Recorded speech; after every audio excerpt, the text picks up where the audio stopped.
오늘은 로마서 8장 31에서 39절의 말씀을 가지고 그 사랑이라는 제목으로 우리가 주제 설교를 한번 해보려고 합니다. 우리 같이 한번 따라해 보도록 하겠습니다. 그 사랑.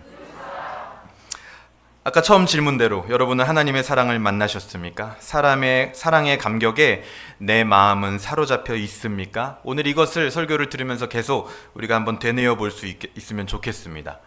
우리가 본문은 로마서 8장이지만 이 로마서의 배경을 먼저 좀 제가 이야기를 해드리고 들어가야 될 것 같아요. 근데 지난번 이제 힘쓰는 기도회 때 제가 이 로마서 말씀을 가지고 또 한번 나눈 적이 있었는데 그때 잠깐 설명을 드렸지만 오늘도 간략하게 좀 이야기를 해드리려고 합니다. 이 로마서를 받는 교회는 로마 교회였습니다. 당연하죠. 로마 교회는요, 바울에게 칭찬을 듣는 아주 견실한 교회였습니다. 로마서 1장으로 한번 가볼까요? 로마서 1장 8절입니다. 8절. 우리 같이 한번 읽어보겠습니다. 로마서 1장 8절입니다. 시작. 먼저 내가 예수 그리스도로 말미암아 너희 모든 사람에 관하여 내 하나님께 감사함은 너희 믿음이 온 세상에 전파됨이로다. 로마 교회는 어떤 교회입니까? 바울에게 칭찬을 듣는 아주 견실한 교회였어요. 바울이 개척하지 않았지만 바울에게 칭찬을 듣는 견실한 교회. 대단하죠. 실력이 있는 교회였습니다. 그리고 10절을 보면 어떻게 하든지 이제 하나님의 뜻 안에서 너희에게로 나아갈 좋은 길을 얻기를 구하노라. 바울이 방문해보고 싶을 정도의 교회였다라는 거예요. 여러분 어떠세요? 여러분 평생 살면서 어떤 교회에 대한 좋은 소문을 듣고 내가 그 교회에 정말 꼭 한번 방문해보고 싶다라는 마음이 들어본 적이 있습니까? 그게 쉬운 일이 아니에요. 바울이 자기가 개척한 교회, 자기가 섬기는 교회에는 당연히 가보고 싶겠죠. 근데 하지만 자기가 개척하지 않은 교회, 자기가 섬기고 있지 않았던 그 교회인데도 불구하고 그 믿음이 충만하다라는 소문이 너무 퍼져 나오니까 바울이 어떻게 했다고요? 가보고 싶었대요. 얼마나 가보고 싶은, 얼마나 대단한 그런 교회였습니까? 근데 그 교회의 11절에 보면 내가 너희 보기를 간절히 원하는 것은 어떤 신령한 은사를 너희에게 나누어 주어 너희를 견고하게 하려 함이니 이렇게 나옵니다. 그 교회에 방문하고 싶었던 목적은 그 교회의 믿음을 보기 위한 것도 있겠지만 바울의 입장에서, 목회자의 입장에서 그 교회에 무언가 조금이라도 더 도움이 됐으면 좋겠다. 뭘 줄 수 있을까? 이런 간절한 마음으로 뭔가 주고 싶은 게 있었다라는 거예요. 그것을 오늘 본문에서 뭐라고 표현합니까? 신령한 은사를 나누기를 원한다. 12절 보세요. 이는 곧 내가 너희 가운데서 너와 나의 믿음으로 말미암아 피차 안위함을 얻으려 함이라. 그 신령한 은사를 나누는 것의 결과는 뭐냐면 서로 간에 안위를 얻는 것이다. 평안함을 얻는 것이다. 기쁨을 얻는 것이다 라고 사도 바울은 얘기를 합니다. 이 신령한 은사는 뭘까요, 여러분? 사도 바울이 그토록 나누고 싶어 했던 신령한 은사는 15절에 나옵니다. 그러므로 같이 읽겠습니다. 그러므로부터 시작. 그러므로 나는 할 수 있는 대로 로마에 있는 너희에게도 복음 전하기를 원하노라. 신령한 은사는 뭐예요? 뭐예요? 복음이에요. 복음. 바울이 말하고는 그 나누고 싶었던 신령한 은사는 뭐냐면 바로 복음이었습니다. 바울에게 있어서 성도 간에 안위를 얻을 수 있고 이미 잘 세워져 있는 로마 교회, 소문난 믿음을 가지고 있고 믿음이 충만했던 로마 교회, 그 교회는요 특히나 또 이방인들이 함께 모여서 스스로 세워진 아주 독특하고 놀라운 교회입니다. 그 교회에도 필요한 신령한 은사는 뭐다? 바로 복음이다. 복음. 교회가 잘나고 대단하고 믿음이 충만하다고 해서 더 이상 무슨 복음을 이야기를 할까? 복음은 기초 중에 기초인데 그렇지 않다라는 거예요. 믿음이 충만하고 소문난 교회에도 역시 바울의 판단은 뭐냐? 복음이 필요하다. 그러므로 오늘 우리에게도 무엇이 필요하다? 복음이 필요하다. 성경 66권을 배우고 웨스트민스터 신앙고백서를 매주 강해를 하고 성경 공부에 열심히 있고 기도하는 교회에도 역시 뭐가 필요하다? 복음이 필요하다. 그것이 우리 안에 날마다 발견되어지지 않으면 아무리 그런 좋은 소문이 났다 하더라도 무용지물이라는 거죠. 그래서 저는 오늘 이 복음을 다시 한번 이야기하고 싶은 겁니다. 저에게도 여러분에게도 마찬가지 날마다 새롭게 이야기되어져야 되는 것은 무엇이냐? 바로 복음이다 라는 것이죠. 초장부터 분위기가 너무 무거워서 한 가지 제가 얘기를 해드리면요, 제가 설교하다 이 마이를 벗을 수도 있습니다. 수요일 날 오신 분들은 아실 거예요, 왜 그런지. 근데 못 오신 분이 있잖아요. 제가 목이요 이상하게 뭐 목사님처럼 무슨 성대 결절이 있었거나 그런 건 아닌데 언젠가 제 전도사 시절에 이제 성경 공부를 하다가 목에 막 엄청난 통증이 온 거예요. 그래서 막 찢어지는 듯한 느낌이 들어서 이제 이비인후과를 갔는데 아무 문제가 없다 그러더라고요. 그래서 그 뒤로 그냥 지금까지 쭉 살았는데 이제 어떤 증상이 있냐면 제가 몸에 열이 오르면 여기가 바싹 말라요. 물론 모든 사람이 다 마르겠지만 저는 또 극심하게 마릅니다. 그러면은요 기침이 막 나와요. 몇몇 분들은 보셨을 거예요. 제가 설교하다가 갑자기 아무 이유도 없이 갑자기 막 하면서 막 진행 못하고 막 그런 적이 몇 번 있거든요. 그게 왜 그러냐면 몸에 열이 오르면 그럽니다. 열이 오르면.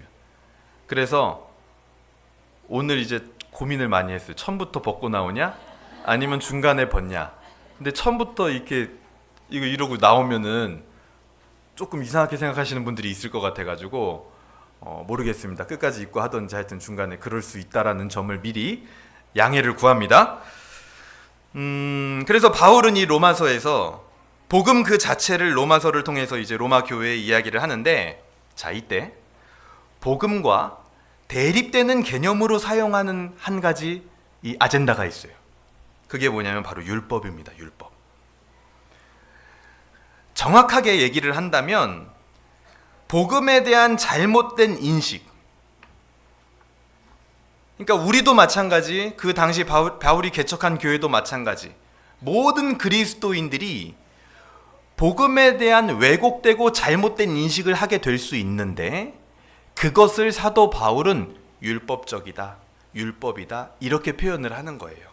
그냥 그 구약에 주어진 율법 자체에 대해서 사도 바울이 완전히 부정하는 건 아닙니다. 사도 바울의 서신서를 보면. 그런데 로마서를 보면은요, 율법이요 하등 쓸모없는 것처럼 사도 바울이 이야기를 많이 하거든요, 사실. 근데 또 다른 서신서에는 보면은 율법이 필요하다 이렇게 얘기하는 구절도 많아요. 그런 것들을 성경 전체로 해석을 해볼 때 오늘 이 로마서에서 이야기하는 사도 바울의 입에서 나오는 이 율법이라는 표현은 복음의 왜곡된 인식, 그거를 일으키는 어떤 사고 방식, 그거를 율법이다 이렇게 표현을 하고 있는 거고, 오늘 우리도 설교를 들을 때 그 지점을 잘 기억을 해야 됩니다. 율법을 주신 분의 성품과 별개로 여겨서 율법을 행하는 것이 율법을 주신 분께 무언가 얻어내기 위한 수단이 된다면 그것은 율법을 잘못 이해한 것일 뿐만 아니라 율법을 주신 하나님의 성품에 대한 오해이고 하나님께서 우리에게 베풀어 주신 은혜의 결정체인 복음에 대한 왜곡으로도 이어질 수 있기 때문에 사도 바울은 이미 그 지점을 간파하고 있기 때문에 율법에 대하여 경계하고 복음을 말하고 있는 거죠. 오늘 우리는 그런 사고방식을 율법적인 사고방식이라고 이야기를 하겠습니다. 그리고 그것을 오늘날 신학적인 용어로 뭐라고 얘기를 하냐면요, 율법주의다 이렇게 얘기를 합니다. 율법주의는요, 우리가 기존에 알고 있었던 대로 단순히 율법을 지켜야 구원받는다라는 개념이 아니라는 거예요. 적어도 사도 바울에게 있어서는. 여러분 생각해 보세요. 그런 단순한 접근법은요, 우리 모두에게 해당되질 않습니다. 우리 중에 누가 율법을 지켜야 구원받는다라고 믿는 바보가 어디 있겠어요? 그리고 예수님을 믿는 사람 중에 그렇게 믿는 바보가 어디 있겠습니까, 여러분? 그쵸? 그럼 바보죠. 내가 뭘 해서 구원을 얻는다? 라고 가르치는 교회도 없고 그렇게 생각하는 크리스찬도 없습니다. 우리뿐만 아니라 믿음이 충만했던 로마 교회도 마찬가지일 거예요. 율법을 지켜서 구원받는다라고 그들도 생각하지 않았을 겁니다. 그럼에도 불구하고 바울은 율법과 복음에 관하여 로마서를 통해서 긴 글로 이야기를 합니다. 왜 그럴까요? 아니 그렇게 쉽고 단순한 문제를 왜 이렇게 길게 얘기하냐는 거예요. 거기에 이유가 있다라는 거죠. 오늘날 이 장로 교회의 제도의 출발점은 스코틀랜드라고 이야기를 할 수가 있습니다. 장로교회 총본산이라고 할 수 있는 스코틀랜드에서는 18세기 초에 이 율법주의 논쟁이 있었습니다. 당시 스코틀랜드 교회와 목회자들의 분위기가 어땠냐면요, 웨스트민스터 신앙고백서, 그리고 대요리 문답, 소요리 문답 이런 것들을 강의하고 가르치고 배우는 건 기본이었습니다. 어쩌면 우리랑 비교도 안 되게 더 철저하게 가르쳤을 거예요, 그들은. 그리고 그런 웨스트민스터 신앙고백서를 통한 신조와 신학과 신앙을 매우 중요한 것으로 여겼기 때문에 때 아닌 율법주의 논쟁? 아니 이론으로 비교했을 때 말도 안 되는 거예요. 그 이론으로 얘기를 했을 때는요, 율법주의 논쟁이 있을 수가 없어요. 왜냐하면 웨스트민스터 신앙고백서에서 너무 정확하게 결론을 지어주고 있잖아요. 근데 그런 논쟁이 왜 생겼는가? 왜 그런 논쟁이 벌어질 수 있었는가? 이때 이 스코틀랜드에서 벌어진 율법주의 논쟁이라는 것은 단순히 율법을 지켜야 구원받는다라는 건 이론적인 문제가 아니었다라는 겁니다. 당시에 그 논쟁을 앞서서 문제 제기했던 토마스 보스턴이라는 목사님이 계셨어요. 그 목사님은 율법주의는 이론이 아니다. 율법주의는 우리가 생각하는 대로 단순히 율법을 지켜야 구원받는다라는 이론이 아니다라는 거예요. 오늘날 교회에 들어와 있는. 율법주의는 이론이 아닌 교회와 성도의 삶과 그리고 성향, 그리고 그들의 태도, 그들의 사고방식, 그들이 성경을 읽는 방식으로 침투해 있다라고 설명을 합니다. 그런 율법주의가 교회에 침투해 있었던 것이 스코틀랜드에서 문제가 되었다라는 거죠. 이 문제는요, 단순히 스코틀랜드 목회자들과 교회들만의 문제가 아니었습니다. 현대 신학에 와서요, 바울의 구원론을 새로운 관점으로 해석하는 바울의 새 관점이라는 주제가 유행처럼 번졌던 때가 불과 몇 년 전까지 계속됐었습니다. 지금도 마찬가지고요. 물론 우리는 그 이론에 동의를 하지는 않습니다. 우리는 전통적인 이신칭의 신학을 동의를 하죠. 근데 하지만 그 연구가 계속되어지는, 바울 연구가 계속되어지는 과정 중에서 새롭게 알게 된 사실이 있는데, 바울이 활동했던, 그리고 바울이 변증하고 배격했던 1세기 유대교가 어떤 형태의 종교였냐가 새롭게 밝혀졌다는 거예요. 이거는 그냥 사실입니다. 그 신학 관점에 동의를 한다는 게 아니라 연구 중에 나와진 사실이에요.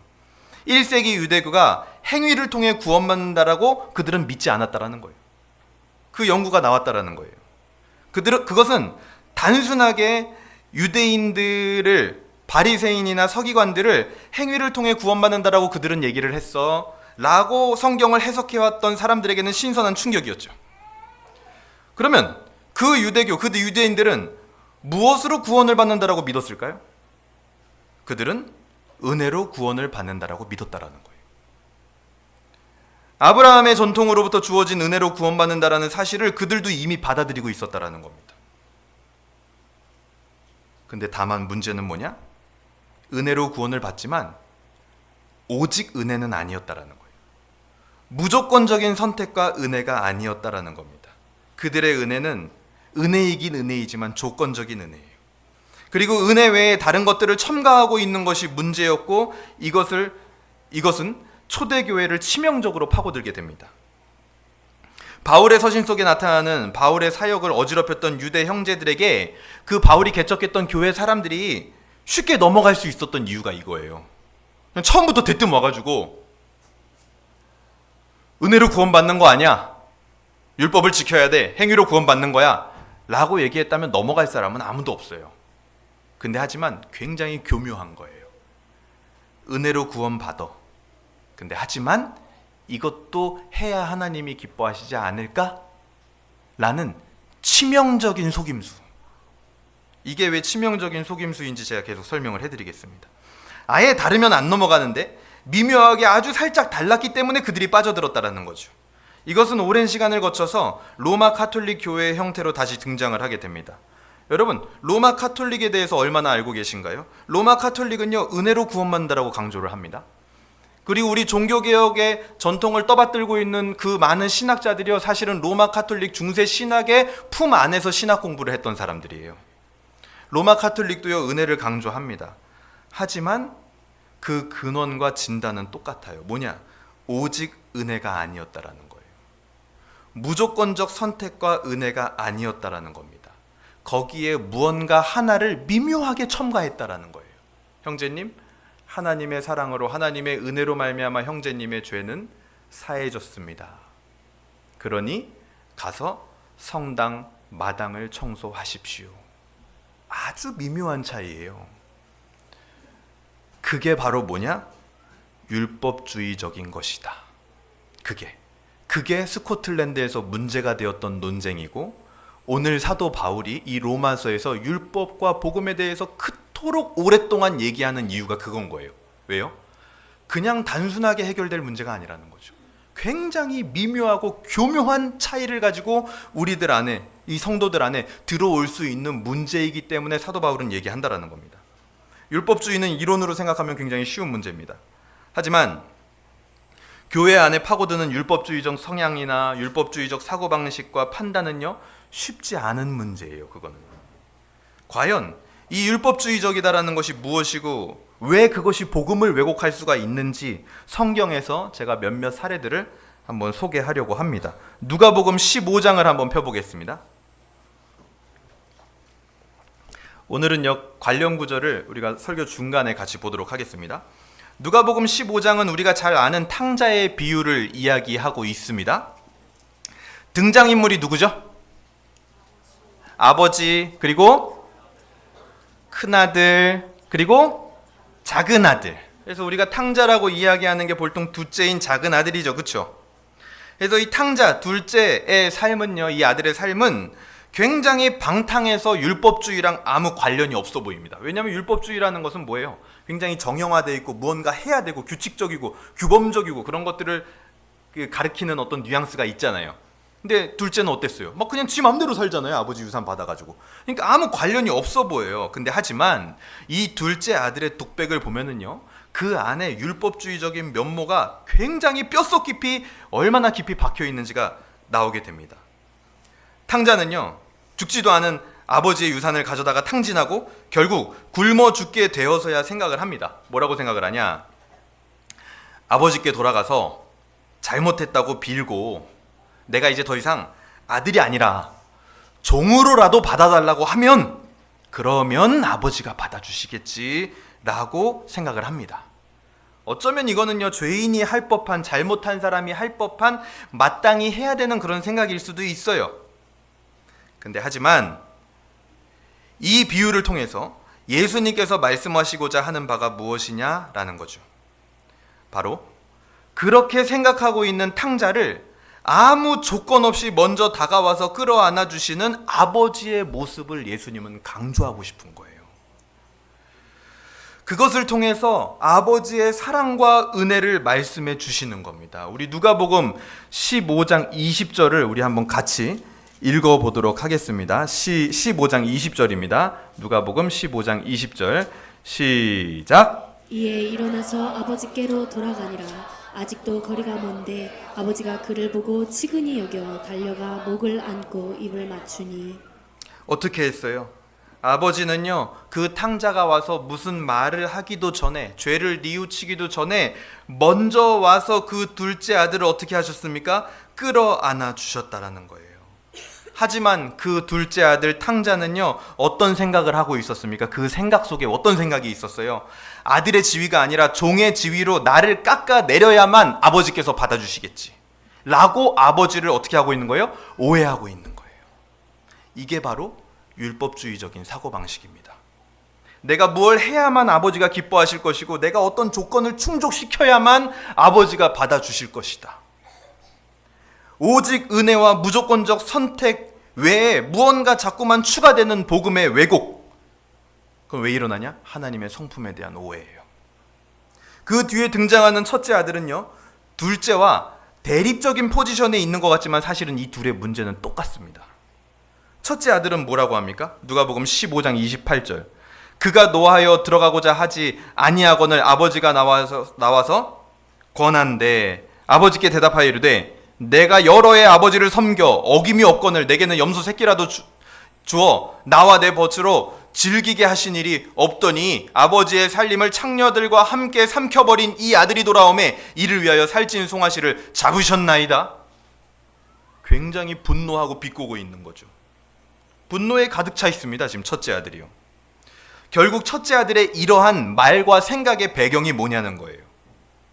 그동안 자기가 아버지 곁에서 한 것이 내가 얼마나 했는데 아버지 곁에서 그에 대한 합당히 보상이 없다고 지금 분노하고 있는 것이죠. 오히려 아무것도 한 것도 없는 둘째를 위하여 잔치를 여니까 화가 난 거예요. 이런 첫째 아들의 생각은 어디서부터 왔습니까? 그 아버지가 아버지를 어떤 분으로 여기고 있는 거예요?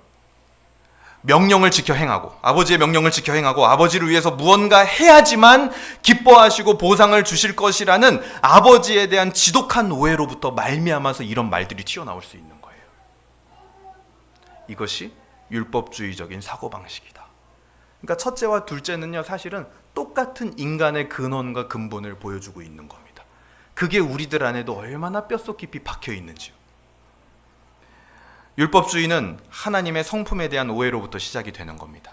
우리 안에 그런 생각이 있다면 그것은 왜 그러냐? 하나님을 지금 오해하고 있는 거예요.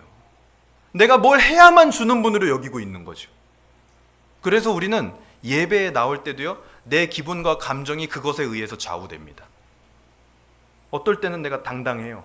내 의가 마치 이 전주와는 다른 색깔의 의가 된 것 같이, 더 강화된 것 같이. 무엇에 의해서? 내 행동에 의해서. 어떨 때는 예배 나왔는데도 주눅 들어 있습니다. 그래서 내 의가 약해져 있는 것 같아요. 왜요? 내 어떤 행동 때문에. 자, 기준이 벌써 행동이라는 거예요. 행위라는 거죠. 그게 왜 나온다고요? 하나님의 성품에 대한 오해다. 오해. 여기 탕자의 비유에서 등장하는 아버지는 어떤 분입니까? 아까 우리가 15장 20절 읽었죠. 21절도 한번 보겠습니다. 아들이 이르되 아버지 내가 하늘과 아버지께 죄를 지었사오니, 21절입니다. 누가복음 15장. 지금부터는 아버지의 아들이라 일컬음을 감당하지 못하겠나이다 하나 아버지는 종들에게 이르되 제일 좋은 옷을 내어다 입히고 손에 가락지를 끼우고 발에 신을 신기라. 송아지를 끌어다가 잡으라. 우리가 먹고 즐기라. 이 둘째 아들의 오해 섞인 그 말에 대하여 아예 대꾸도 안 해요. 어떤 분인지 보여줘 버리십니다. 아버지는 그런 분이에요. 아버지의 것을 둘째에게도 첫째에게도 아무런 조건 없이 베풀어 주시는 분입니다. 값없이 은혜를 베풀어 주시는 분이 이 탕자의 비유에 나오는 아버지예요. 네가 뭘 했기 때문에 나도 너에게 뭘 해줄게. 이거를 뭐라 그래요? 속칭 give and take라고 하죠. 그런 정도의 수준 낮은 사랑을 가진 아버지가 아니라는 겁니다. 그거는 인간들이 할 수 있는 사랑이죠. 감히 조건 없이 우리에게 무한정 베풀어 주시는 하나님의 은혜와 사랑을 어떻게 give and take의 카테고리에 담을 수 있겠냐는 거예요. 그런 분이 아니라는 게 분명하게 이 본문에서 등장합니다. 탕자의 비유에서 예수님은 바로 하나님이 어떤 분인지를 말씀하고 계시는 겁니다. 탕부 하나님이라는 책이 있습니다. 탕부 하나님이라는 책에서 저자는 이렇게 얘기합니다. 이 아버지와 아들의 관계를 가로막은 것은 그들의 죄가 아니라 바로 그 아들들의 저주받을 선행이다. 오히려 그들이 자꾸만 오해한 상태로 뭘 하니까 그게 아버지와 그들 사이의 관계를 가로막는 저주받을 일이 되어버렸다는 거예요. 왜곡이 일어난 채로 자꾸만 뭘 하니까요.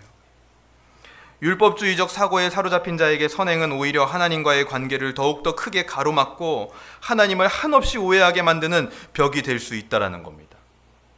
성경에서 두 번째 사례를 한번 보겠습니다. 요나에게 나타나는 율법주의가 있습니다. 구약의 선지자 요나에게는 이 두 아들의 모습이 동시에 나타납니다. 하나님의 명령을 무시하고 마치 율법이 전혀 없는 사람처럼 행하는 모습도 나타났죠. 그리고 결국 반강제로 니느웨에 도착해서 그 니느웨가 용서받는 것을 보고 자기 뜻대로 되지 않으니까 분노하는 그 모습을 막 요나서에서 보여준단 말이에요. 한 사람 안에서 나타나는 율법주의적인 면모와 반율법주의적인 면모가 동시에 있다라는 겁니다. 요나는 어떤 사람이었어요? 어떤 선지자였습니까? 죄에 대하여 항상 정론을 펼치는 선지자였어요. 발을 정론. 그러니까 죄에 대하여 정론이라는 건 뭡니까? 죄를 지었으면 어떻게 돼야 된다? 대가를 치러야 된다는 거죠. 벌을 받아야 된다라는 거죠. 그런 사고에 사로잡힌 사람이 요나였어요. 니느웨는 죄를 졌어요. 그러니까 뭘 받아야 돼요? 벌을 받는 게 맞는 거예요. 요나에게 있어서는요. 무조건적인 은혜와 사랑이 아닌 조건적으로 대가를 치러야 하는 것이 바로 율법주의적인 사고방식이라는 거예요. 죄에 대하여 언제나 용서라는 영론을 펼치신 하나님의 성품을 오해하고 있는 겁니다. 무섭죠. 근데 더 무서운 건 뭔지 아세요? 요나는요, 하나님을 모르는 선지자가 아니었다니까요. 요나서 2장에서 요나가 물고기 뱃속에서 기도하는 내용을 보세요. 하나님을 정확하게 알고 있습니다. 그런데 하지만 그의 행동과 그의 사고는 그가 아는 것과 고백하는 것과 조화되지 못하고 있었다는 거예요. 율법주의적 사고에 완벽하게 사로잡혀 있었다는 거예요. 그의 삶은. 그래서 오늘날도 이게 굉장히 무서운 거라는 거예요. 우리가 이론적으로 사실은 부족한 게 어디 있습니까? 잘못된 생각을 받아들일 여지가 어디 있습니까? 솔직히 얘기해서. 근데 하지만 요나와 같이 우리도 우리의 삶과 우리의 생각과 사고에서는 전혀 그렇지 않은 모습으로 살아갈 수도 있고, 그것을 뭐라 그러냐? 율법주의적이다. 이렇게 얘기를 하고 바울은 그것을 경계한다라는 겁니다. 그래서 사랑의 하나님께서 그런 요나까지도 다루어가며 바꾸어 가시는 것이 바로 요나서의 중요한 주제 중 하나죠. 이처럼 성경은요, 처음부터 끝까지 하나님의 값없이 주시는 사랑과 은혜를 이야기하고 있습니다. 여러분, 성경 어디를 펴보세요. 다 하나님의 값없이 주시는 은혜와 사랑을 이야기하고 있습니다. 그 값없는 은혜와 사랑의 결정체가 바로 우리 주 예수 그리스도로 나타난다라는 것이죠. 바울이 로마서에서 말하는 복음, 믿음 충만한 로마 교회가 여전히 들어야 했던 복음은 바로 값없이 주어지는 하나님의 은혜의 복음이었다라는 겁니다. 근데 하지만 이 은혜의 복음을 왜곡시키는 일은 스코틀랜드에서부터 혹은 누가복음에서부터 혹은 요나에게서부터 일어났던 건 아니에요. 성경을 잘 뒤져보니까. 어디에서부터 일어났냐? 창세기에서부터 시작이 됩니다. 아담과 하와에게 동산 모든 나무의 실과를 먹으라고 하나님께서 명하시고 딱 한 가지 금지하셨죠. 선악과. 그리고 거기에 이제 뱀이 나타납니다. 사탄은요, 창세기에서부터 이 하나님의 성품에 대한 왜곡과 복음의 왜곡을 집요하게 공격을 합니다. 하나님께서는 아담과 하와에게 모든 나무의 실과 다 먹어라. 그런데 딱 한 가지 선악과를 먹지 말아라 라는 법을 주셨어요. 그거조차도 무언가를 못하게 하고 제한하고자 주신 게 아니라 그거를 지키면서 하나님을 더 많이 알아가는 그 즐거움으로써 사실은 그 법을 준 거란 말이에요. 인간에게 유익이 되도록. 근데 뱀은 딱 그 지점을 속입니다. 뱀이 뭐라 그래요? 하나님의 성품을 왜곡합니다. 처음부터 뭐라 그래요? 모든 나무의 실과를 주지 않은 분으로 딱 왜곡을 시작을 합니다. 그리고 그 왜곡이 일어나는 과정 중에서 하와에게 한 가지 증상이 나타나는데 그게 뭐냐면 말씀을 잘못 해석하는 거예요. 하나님은 반드시 죽을까 했죠? 근데 하와는 뭐라 했어요? 죽을까 하노라. 말씀을 잘못 보게 되는 거예요. 하나님의 성품을 왜곡하니까 말씀을 볼 때도 그 말씀이 오히려 은혜가 아니라 나를 짓누르는 요소가 되는 거예요. 잘못 보고 있는 거예요, 말씀을. 그래서 거기에 뱀은 쐐기를 받죠. 야, 하나님이 너한테 실과도 다 안 줬지? 하나님이 네가 하나님처럼 될까 봐 그런 거야. 하나님은 그런 옹졸하고 치졸한 분이야. 네가 이거 하지 않으면 하나님은 그거 주지 않는 분이야 라고 뱀은 쐐기를 받습니다. 결국 하나님의 성품을 오해하고 말씀을 잘못 받아들임으로 인해서 영원한 타락의 구렁텅이로 인간은 빠져들게 됩니다. 율법주의적 사고는요, 태초의 죄예요. 태초의 죄. 창세기에서는 뱀으로 등장했던 이 사탄이요, 요한계시록에 나타나면 어떤 형상으로 나타나죠, 여러분? 용이죠, 용. 이것도요, 벌써 이미지로 우리에게 말하고 있는 바가 있는 거예요. 여러분, 뱀이 커요, 용이 커요? 용이 크죠? 사탄도요, 그냥 그 뱀의 형태로만 단순히 남아있지는 않아요. 엄청나게 치밀하고 교묘하고 치졸한 형태로 이 용의 형태를 가지고 더 전략적으로 우리에게 접근하고 하나님에 대해서 속입니다. 그러니 오늘날 믿는 자도 하물며 하나님에 대하여 속게 만들고 넘어지게 만드는 게 사탄의 무서운 전략이었고, 그것이 초대교회 안에도 들어가 있었다라는 거예요. 사탄이 속이는 지점은 이 지점입니다. 하나님에 대해서 오해하게 만들어요. 끊임없이. 오늘날 우리도 속입니다. 오늘날 우리에게도 하나님의 성품에 대한 왜곡은 끊임없이 시도가 됩니다. 율법주의적 사고 회로가 우리에게도 가동이 되고 있습니다. 내가 무엇을 하지 않았기 때문에 하나님 앞에 당당하지 못한 모습을 우리는 때로는 가지고 있어요. 내가 무엇을 해서 하나님 앞에 당당한 모습을 또 가지고 있습니다. 내 경건생활로 말미암아 내가 마치 내 의의가 더 강화된 것 같이 느끼는 사고방식이 우리에게 사실은 있다라는 거예요. 내가 한 주 동안 말씀 묵상했으면, 내가 한 주 동안 기도 생활했으면 내 의의가 마치 더 강화된 것처럼 느끼는 사고방식이 있다라는 거예요, 우리 안에. 전부 기준은 뭡니까? 행위예요, 행위. 예수 그리스도는 어디로 갔는지 전부 기준은 나의 행위입니다. 예수님의 보혈이 기준이 아니다라는 거예요. 우리는 이 지점에 솔직해져야 합니다. 우리가 하나님의 성품을 얼마나 왜곡되게 인식하고 있었는지를 사실은 인정해야 된다는 거예요. 그것을 율법주의적이다라고 얘기를 합니다. 이거는요, 이론이 아니에요. 이거는 일종의 신앙의 질병입니다. 이론이 아니에요. 우리는 우리 부모님으로부터 그런 조건적 은혜와 사랑을 받았기 때문에 그런 사고에 사로잡혔는지도 모릅니다. 우리는 세상으로부터 그런 조건적 사랑을 배웠을지도 모릅니다. 그런 사고를 가진 우리는 심지어 우리 자식에게도 하나님의 성품을 왜곡되게 전합니다. 그런 일들이 얼마나 많이 일어납니까? 부모의 사랑은 절대 무조건적이지 않습니다. 곳곳에서 조건을 달고 나타나죠. 그리고 그것을 자식에게 하나님의 성품을 왜곡하도록 만들어 갑니다. 그것이 이제는 다음 세대로 흘러가면은 그런 생각이 배가 되어 지독한 결과를 낳게 됩니다. 율법주의적 성향을 가진 성도와 목사가 탄생하게 됩니다. 그런 교회가 나타나게 됩니다. 현대판 바리새인과 서기관들이 나타나게 되는 겁니다. 부모 자식 간에도요, 우리의 사랑은 어쩔 수 없습니다. 기브 앤 테이크의 사랑이에요. 여러분, 무조건적인 사랑이 가능할 것 같습니까? 죄송합니다. 저로서는 불가능하다라고 느껴져요. 안 된다. 한계가 있구나. 아무리 내 배 아파서 내가 낳은 자식이고 내 일생을 다 바쳐 기른 자식이어도 그 자식에게 섭섭함을 느낄 때가 있다는 거예요. 형제간에도 마찬가지예요. 피가 섞인 형제끼리지만 섭섭함을 느낄 때가 있다는 거죠. 무조건적이지 않다라는 거예요. 예수 그리스도의 보혈로 모인 교우들 간에도 마찬가지예요. 무조건적인 사랑이 안 돼요. 우리는 힘들다라는 거예요. 그게 뭡니까? 인간의 한계라는 거예요. 한계. 탕자와 같고 탕자의 형과 같고 요나와 똑같은 패러다임과 한계 안에 우리는 어쩔 수 없이 갇힐 수밖에 없는 존재다라는 겁니다. 자식을 낳으며 하나님의 마음과 사랑을 알 수 있다 그래서 저도 자식을 넷이나 낳습니다. 근데 넷이나 낳고 본 지금 저는 아직도 모르겠어요. 하나님이 나를 왜 이렇게 사랑하시는지 아직 모르겠어요. 왜 나에게 이런 무조건적인 은혜를 베풀어 주시는지 내가 감히 흉내조차 못 내겠습니다. 그걸 조금이라도 알면 흉내라도 내겠어. 근데 흉내조차 낼 수 없는 사랑이었다라는 거예요. 그건 완전히 차원이 다르다라는 거죠.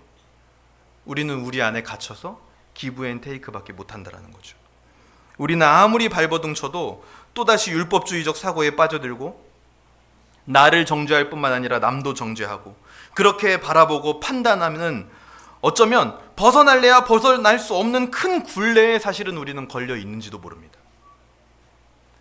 그런 우리이기 때문에 여전히 무엇이 필요합니까? 복음이 필요한 거예요.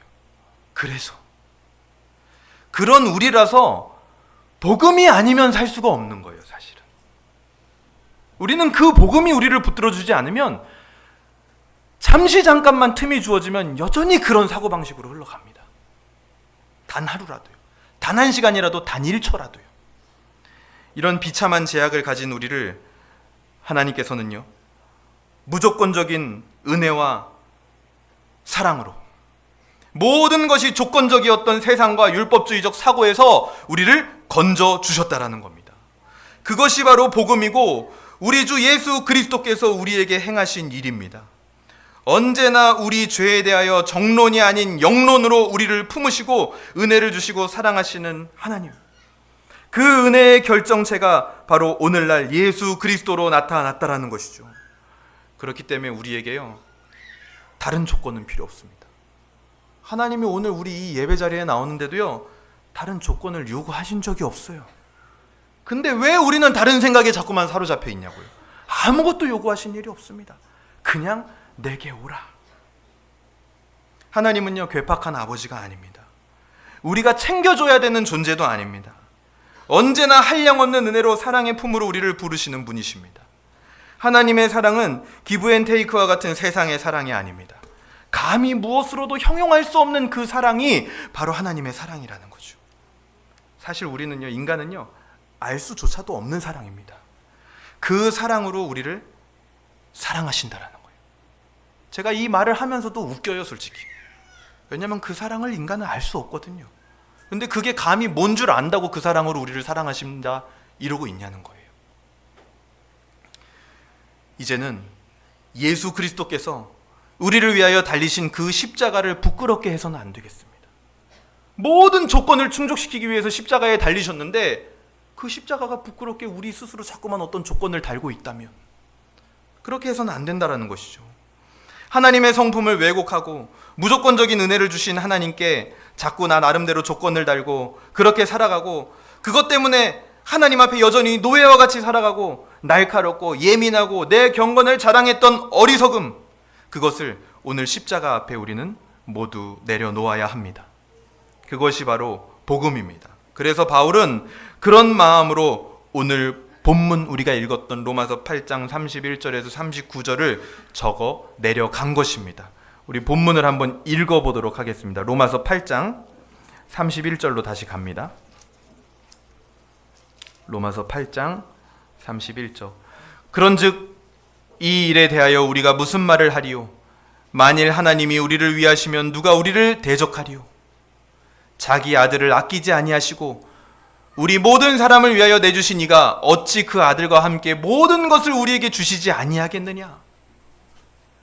그러니까 자꾸 하나님에게 무언가를 얻어내기 위해서 뭘 할 필요가 없다라는 거예요. 누가 능히 하나님께서 택하신 자들을 고발하려 의롭다 하신 이는 하나님이시니 누가 정죄하리요? 감히 죽으실 뿐 아니라 다시 살아나신 이는 그리스도 예수시니 그는 하나님 우편에 계신 자요 우리를 위하여 간구하시는 자니라. 그런데 감히 누가 우리를 그리스도의 사랑에서 끊으리요? 환난이나 공고나 박해나 기근이나 적신이나 위험이나 칼이랴. 아무것도 우리를 그 하나님의 사랑에서 끊어낼 수 있는 건 없습니다. 그 어떤 것도 우리에게 조건을 달 수 있는 게 없어요. 37절 봅니다. 그러나 이 모든 일에 우리를 사랑하시는 이로 말미암아 우리가 넉넉히 이기느니라. 그렇기 때문에 우리에게 오는 고난들을 우리는 이겨낼 수 있습니다. 내가 확신하노니 사망이나 생명이나 천사들이나 권세자들이나 현재일이나 장래일이나 능력이나 높음이나 깊음이나 다른 어떤 피조물일지라도 우리를 우리 주 예수 그리스도 안에 있는 하나님의 사랑 안에서 끊을 수 없느니라. 그 조건 없는 사랑에서 우리를 끊을 수 있는 건 아무것도 없다라고 사도 바울은 강조하고 있는 겁니다. 웨스트민스터 신앙고백서 11장 3항에선 이렇게 얘기합니다. 그리스도께서는 그가 순종하고 죽으심으로 이같이 의롭다함을 받는 모든 사람들의 빚을 완전하게 갚아주셨고 그들을 위하여 자기 아버지의 공의에 대해 합당하고 참되고 충분한 속죄의 배상을 드렸다. 이 모든 것이 그들 안에 있는 어떤 것 때문이 아니라 값없이 되어진 것이기 때문에 그들의 칭의는 오직 값없는 은혜로 되어진 것이다. 이렇게 얘기합니다.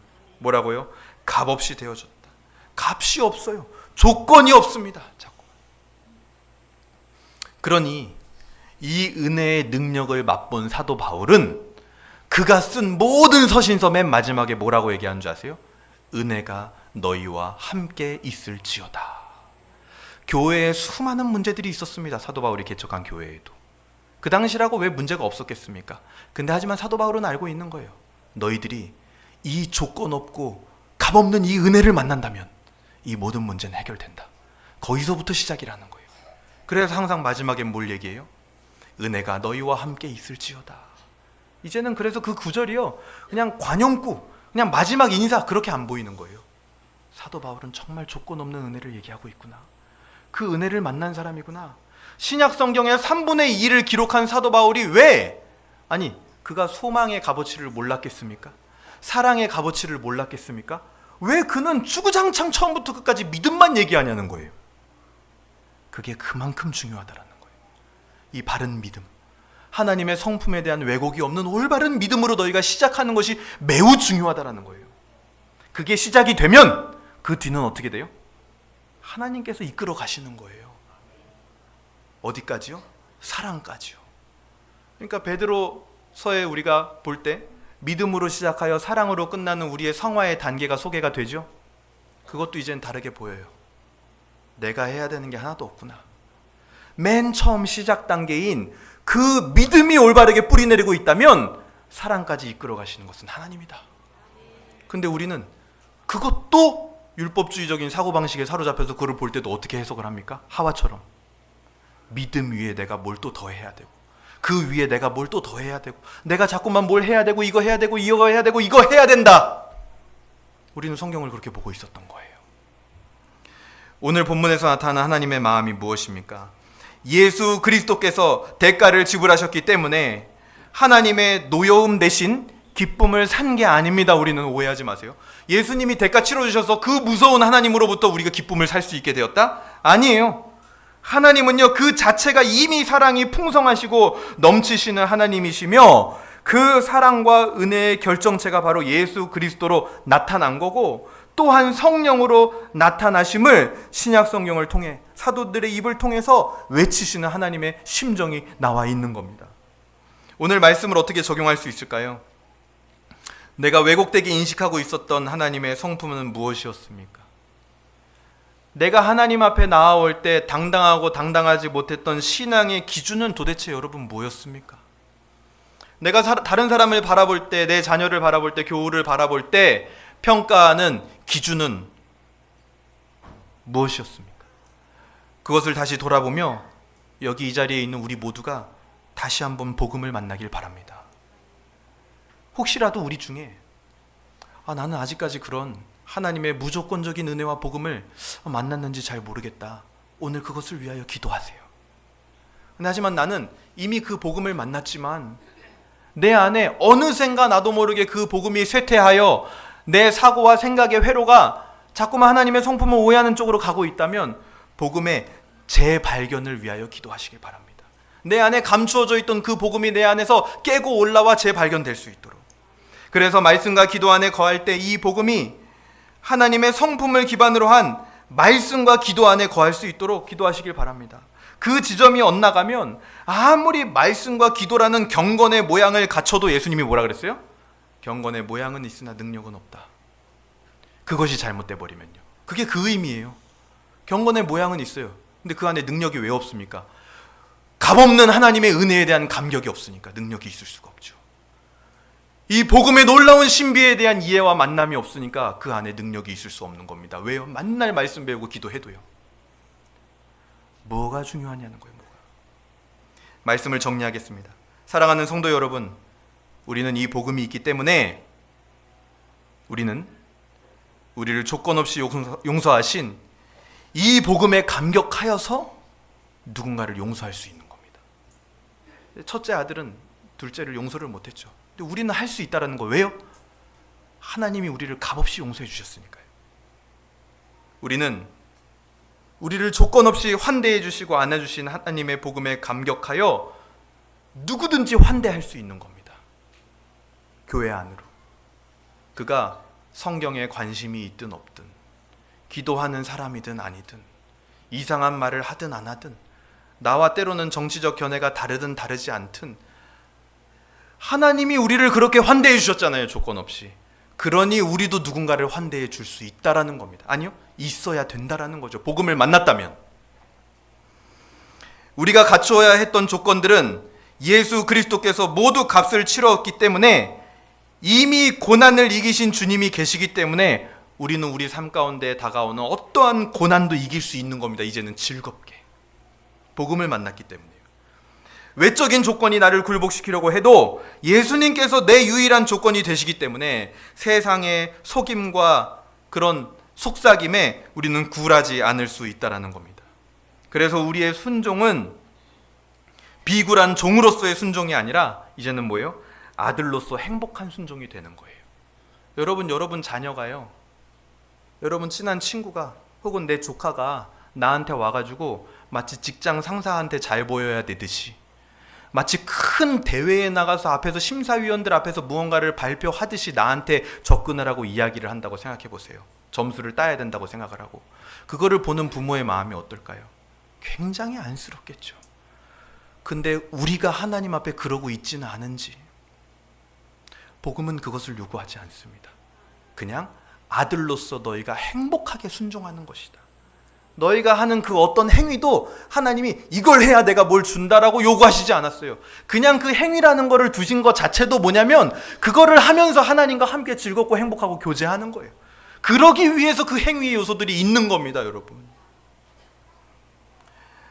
그래서 이제는 내 옆 사람이 만난 하나님과 복음이 뭐 한 거예요? 궁금해질 수 있는 거예요. 그래서 저는요, 가끔씩 이 앞에서 이렇게 예배를 인도하다 보면요, 궁금해요. 여기 이렇게 수많은 사람들이 모였잖아요. 그냥 진짜 근본적인 질문이에요. 저 사람은 왜 예배드리고 있지? 에? 여러분은 궁금한 적 없어요? 저 사람은 왜 저 앞에서 저러고 있지? 막 왜 예배를 인도하고 있지? 저는 궁금해요. 여기 나오신 분들이 저가 만난 복음은 뭘까? 저 사람이 만난 하나님의 은혜는 도대체 뭘까? 그게 궁금한 거예요. 왜요? 그 복음의 감격을 만났기 때문에 그게 궁금할 수 있는 거예요. 내가 만난 복음의 감격이 너무 대단하기 때문에 그 사람 안에 있는 복음의 감격도 궁금해진다라는 겁니다.